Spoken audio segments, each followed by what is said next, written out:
се радвам да бъда първия гест лектор, който ще открие ивента днес. Моята тема е анатомията на блокчейн, както виждаме. И аз ще се опитам да споделя моя скромен опит, който имам в тази тема с вас днес. Накратко за мен, вече ме представиха, аз съм на 28 години, казвам се Петко, имам близо 7 години опит вече в IT сферата, занимавам се като софтуерен архитект, също така съм и ментор на младите джуниори, които работят в нашата фирма. Учил съм в Австрия, бакалавър и магистратура по бизнес информатика, специализирал съм софтуер и дата инженерство и по-конкретно имах възможността да развивам темата блокчейн в моята мастер теза. Подготвил съм следните теми за днес. Кратка интродукция към блокчейн, след това различните видове блокчейн, ще ви представя моя use case, който аз развивах в рамките на магистратурата си и едно live демо, което ще видим най-накрая. Като история, блокчейн започва през 1991 година, когато господин Хабърд и господин Сторнета, двама учени, за първи път искат да измислят система, която да запазва данните, така че те да не могат да бъдат променяни и да се знае кога са запазени в тази система, т.е. с така наречения timestamp. С помощта на криптография те успяват да създадат един chain of blocks, където във всеки един блок може да се запазва по една такава транзакция. През 1992 година това тяхно решение се доразвива до такава степен, че те вече могат да запазват повече от една транзакция в тези блокове и се създават така наречените Merkle trees или hash trees. Какво представлява hash tree? Нули единици, като започнем най-отгоре с една нула, стигаме, то се разделя на едно нула и като едно дърво, like a tree structure, така да си го представим. И съответно всеки един документ, който е запазен в някакво от тези блокчета, има уникален хаш, примерно 1, 0, 1, 0. И не може да бъде променено. Това само по себе си вече е структурата на блокчейн. През 2008 година Сатоши Накамото взима тази идея и я доизпипва до такава степен, че създава концепция, както той пише в неговия white paper, a distributed peer-to-peer network или така наречените ledger systems. През 2009 година, може би всички знаете за биткоините, излизат на база на блокчейна на Сатоши Накамото. През 2014 се създава блокчейн 2.0, това реално са тези smart contracts и multi-signature транзакции, където вече в блокчейна не боравим само с транзакции с криптовалути, но могат да се запазват и други неща. Както оригинално идеята изниква.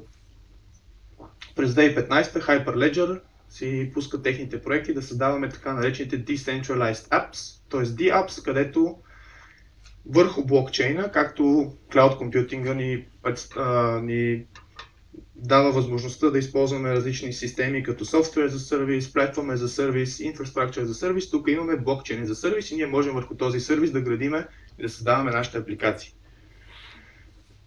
Само по себе си блокчейна какво представлява, както името ни подсказва, купчета, които са свързани едни с други и се развиват.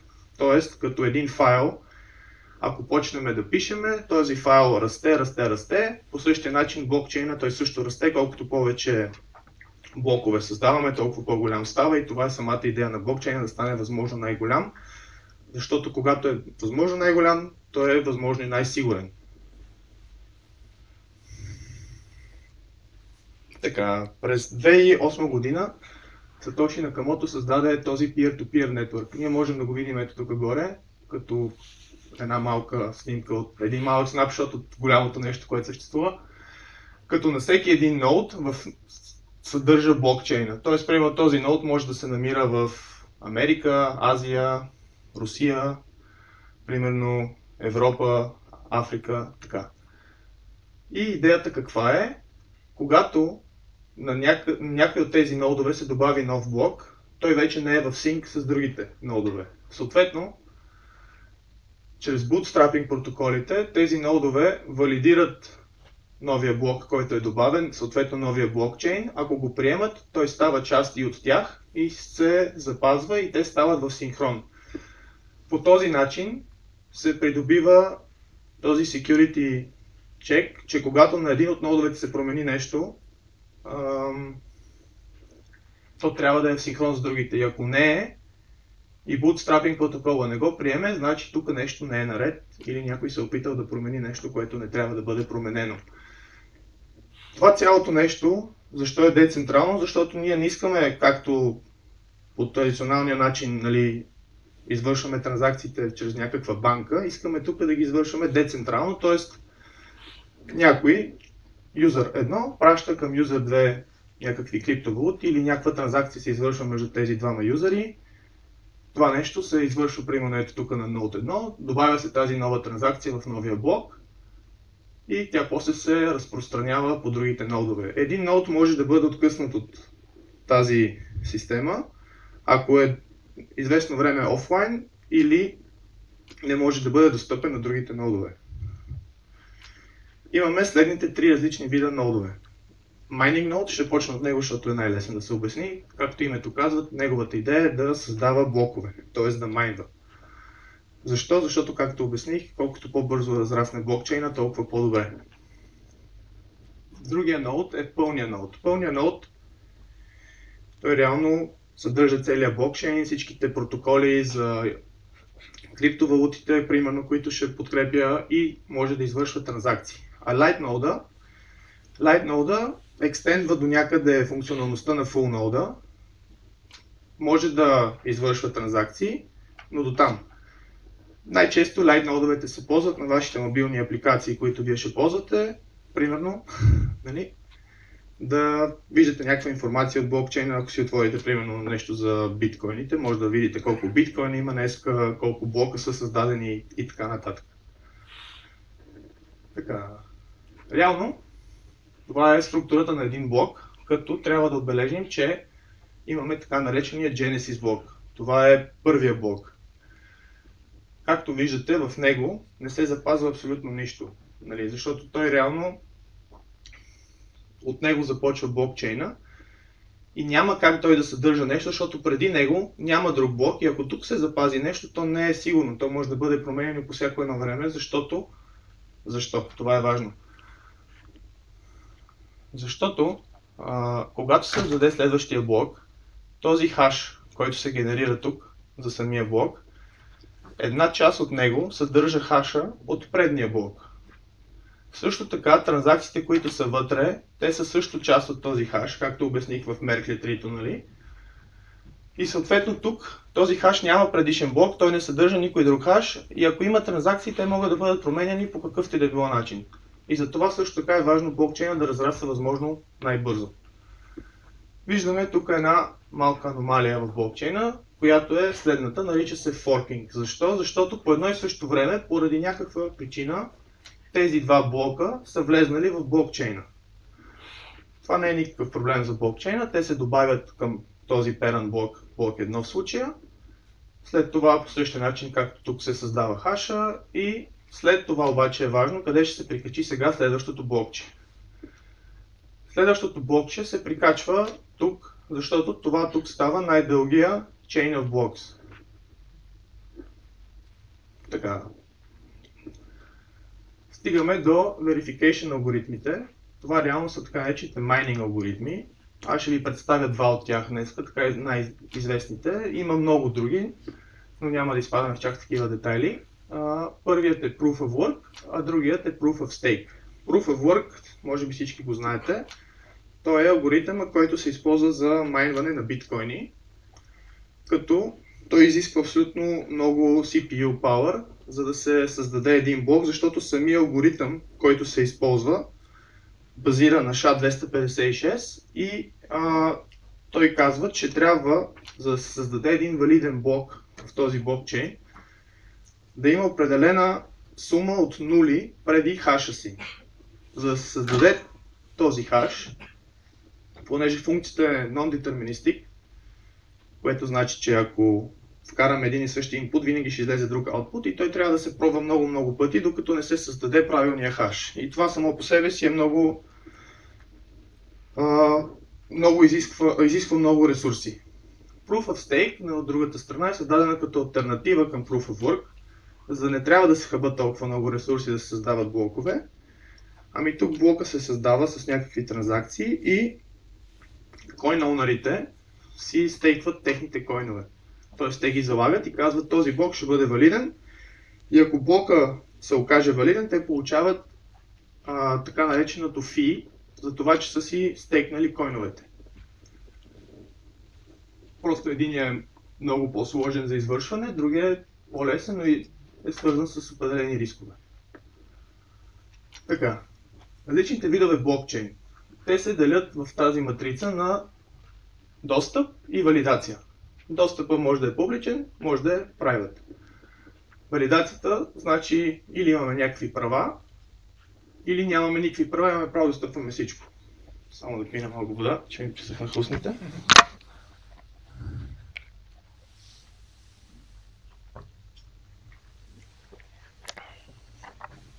Така. Достъпа към всичко, примерно това са public permissionless blockchains, като Bitcoin, Waves, Ripple. Там всеки един от вас може сега да отвори, да напише bitcoin.com или подобно и да разгледа абсолютно всичко за блокчейна. Може да види кой какви транзакции е правил като кой, нали, не се знае, просто някакъв хаш адрес стои там, за кой стои за този адрес няма как да се разбере. Но идеята е, че информацията е достъпна публично към всички. Public Permission Blockchains, това пак са блокчейни, които всеки от вас може да достъпи, но не може да извършва транзакции на тях. Няма права.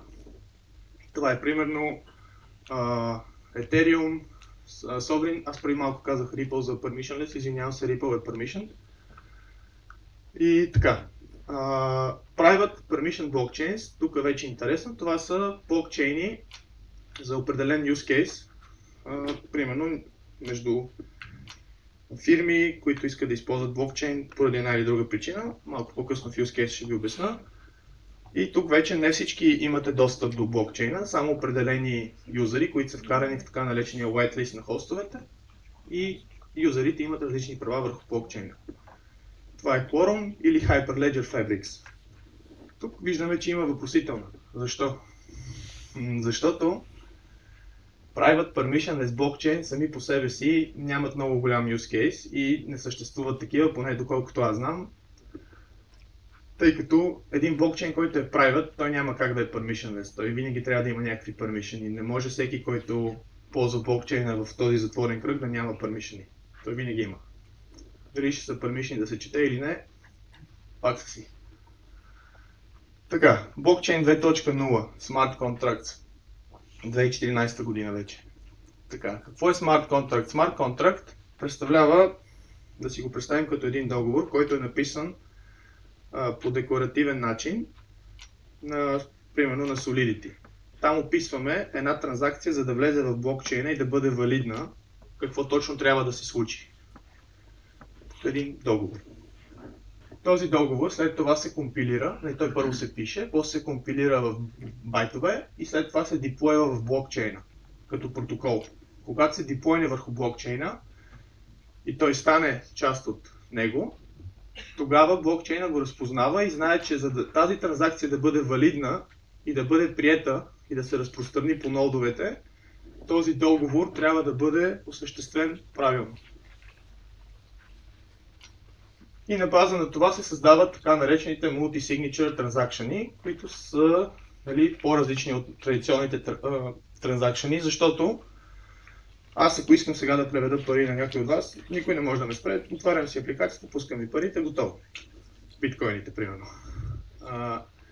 Обаче в multi-signature транзакцията тук вече има повече актори, които са инволвнати в процеса. И за да влезе тази транзакция, примерно, тук някой инициира транзакцията, другите получават някакъв notification за този ивент. Те трябва също да кажат, да, това е така, подписвам и аз. И чак тогава вече транзакцията е валидна. Те най-често се използват за нефинансови случаи, тези транзакции.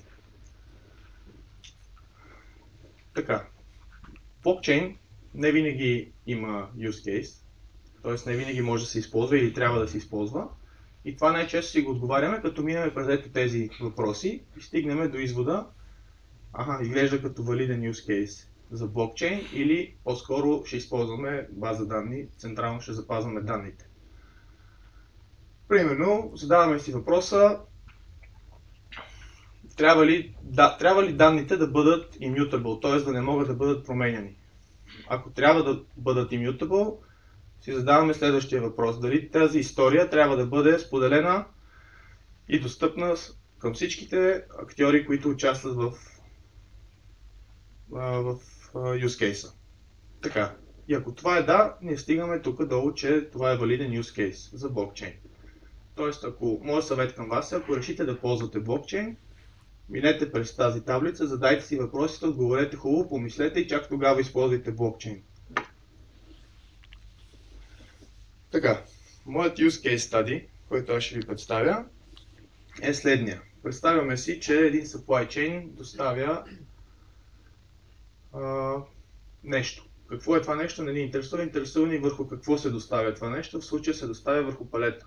Тези палета в повечето случаи имат квалитет. И когато се случва тази обмяна, т.е. доставчика носи на магазина някаква стока върху тези палета, те се обменят. И това в момента се случва на лист хартия. Тоест, тези данни могат да се изгубят и така нататък. Важно е да се каже, че компаниите като Била, Шпар и така нататък, те инвестират в тези палети, защото те се развалят, чупат се и трябва да купуват нови. Това струва пари. На края на годината те си правят отчета и знаят, примерно аз съм търгувал с тези магазини, са ми доставяли палети и така нататък. Сега аз съм получил обаче от тях стари, ама аз съм им дал нови, те трябва да ми върнат пари. Тази информация, ако се запазва в полис хартия, както е до момента, малките компании, които търгуват с големите, нямат никакъв шанс на края на годината да си вземат парите обратно. Затова стигнахме до извода, че на нас тук ни трябва блокчейн, трябва ни private permission блокчейн, защото са затворена група.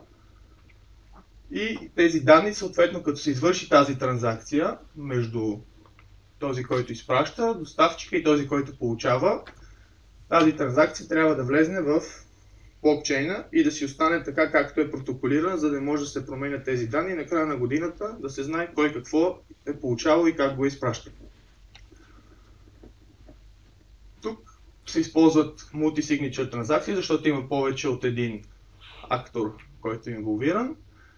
Използва се permission, защото доставчика, примерно, той трябва да има само правата да чете, не да променя. Да. Добре, стигнахме до лайв демото. Сега ще ви го представя.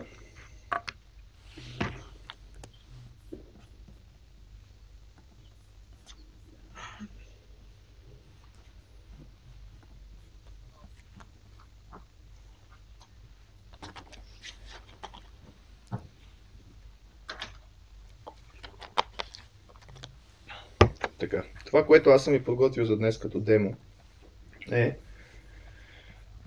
един локален блокчейн на Ethereum, който съм го деплойнал в Docker, защото няма как да го разпространя по други нодове. Така че съответно всеки един контейнер сам по себе си, който е тук, който виждаме, представлява един нод. Имаме един mining node, това е този контейнер, неговата задача е да създава блокове в нашия блокчейн, както и прави, а другия boot node е самия нод, който съдържа целия блокчейн и който, когато майнера създаде нов блок, се добавя и към него съответно. Съответно и mining нода и full нода ги имаме.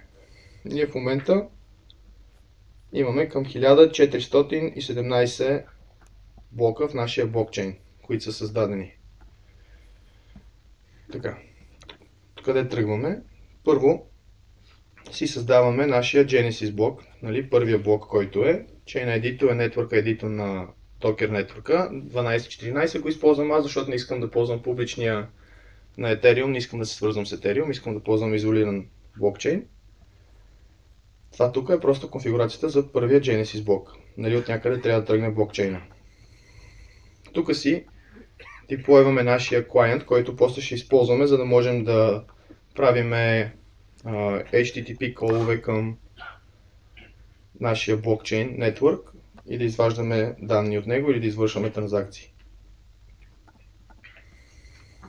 Тук конфигурираме в Docker boot нода, като му задавам No Discover, т.е. не искам да бъде откриван от другия нод, тъй като той е основният нод, който използваме. Network ID-то си го взима от Environment Package, т.е. той е пак 12.14, 1214. NetStrict, всички се намират в един и същи subnet, т.е. нашия Docker Network е в един и същи subnet, за да могат нодовете сами по себе си да комуникират чрез този бридж. И това реално е майнинг нода, който му казваме, че искаме да майнва.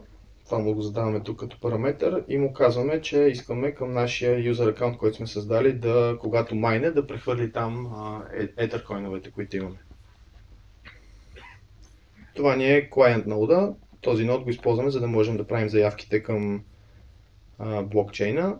Тук дефинираме кои API-та искаме да ползваме. Аз съм дефинирал няколко, но за нашия екзампъл ще ползваме Web3. След като това нещо сме го деплойнали тук, то вече работи, е достъпно. И аз сега ще пусна REST апликацията, която съм създал.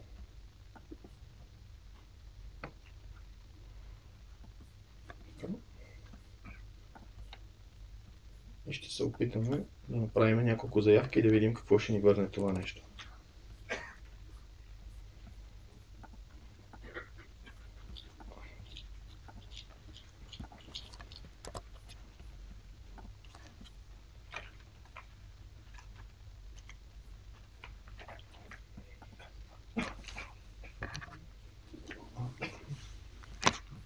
За Wi-Fi паролата, знаете ли? Да.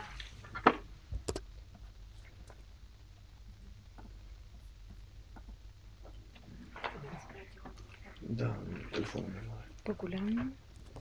Да видя. По-голямо. Едно. По-голямо. Едно. Едно. 0. Малко в 4. Голямото. Мерси.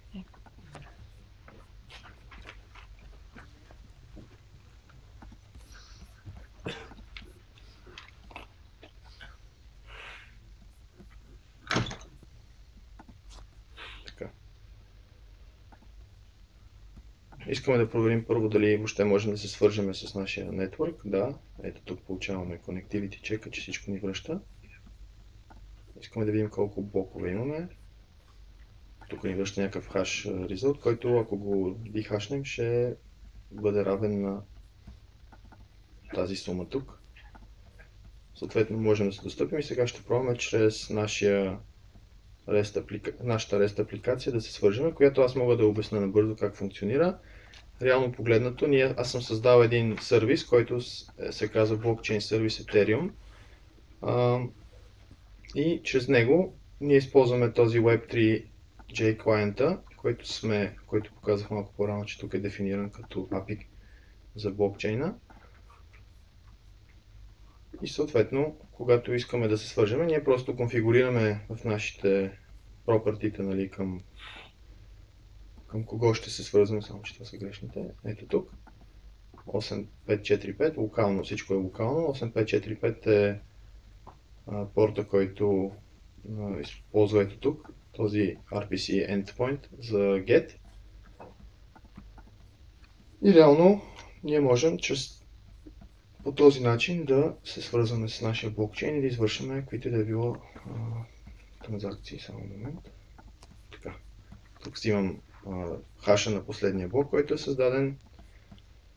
Мога да видя кои акаунти има. Имаме един акаунт. Сега ще създам втори акаунт.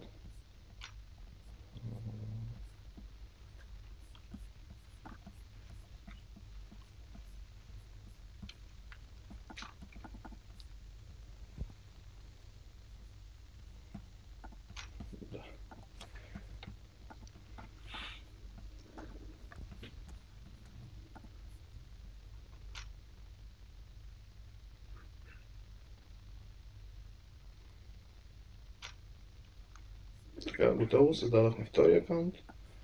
Копирам му неговия хаш. Искаме да го отключим, за да можем да извършваме транзакции.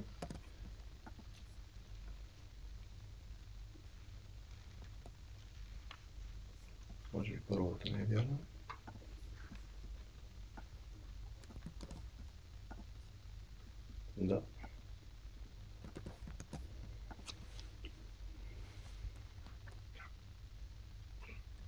готово и сега можем да изпратиме между този акаунт и другия акаунт криптовалути на Ethereum.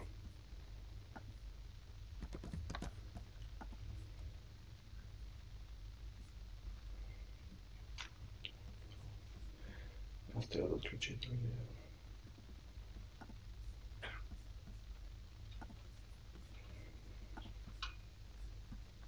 И тук виждаме, че имаме баланс на еди си колко Ethereum Nodes, като това може би тук ще. Добре, това е първия акаунт. Момент.